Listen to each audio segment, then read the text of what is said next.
I'm Dorothy. I'm a library associate at San Luis Obispo Library, and I'm back for another comfort food segment. Last time we made chocolate banana ice cream, and this time I'm going to make chocolate pudding for you. And instead of bananas, we're going to go with avocado. So first things first, we have to select a really good avocado. So when you're at the grocery store, I want you to find one that when you squeeze it a little bit at the top, don't get carried away, just give it a little bit of a squeeze, and if you feel like there are air pockets in there, like the peel is coming away from the fruit, or if it's mushy, then pass on it. And you don't want one that's too firm either, because you'll end up with little bits of avocado in it, no matter how much you try to get it smooth. So just cut up 1.5 avocados, and I like to dice mine and then scoop it out into the food processor. It just gives it a little head start.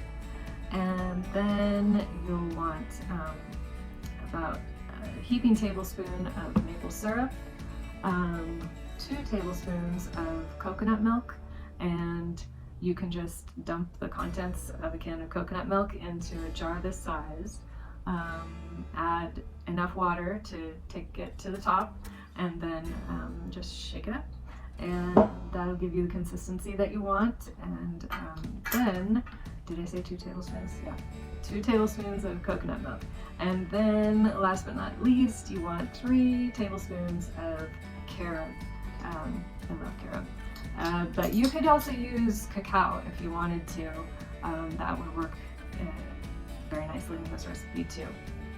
So just take those ingredients, put them into the food processor, let it rip for 30 seconds, and then use a spatula to scrape down the sides, and test out the consistency. You know, if you need just a little more liquid, then add it. I wouldn't go more than like an extra tablespoon of coconut milk though. And then, yeah, just let it go for another 30 seconds, and that'll smooth it out. And I'll meet you back here, and we'll see how it all turned out. Okay, we're back. How'd you do? I did great. See that? That's what you end up with.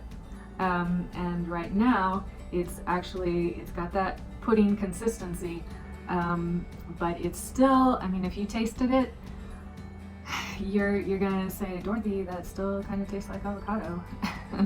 And that's because I've been holding out on you a little bit.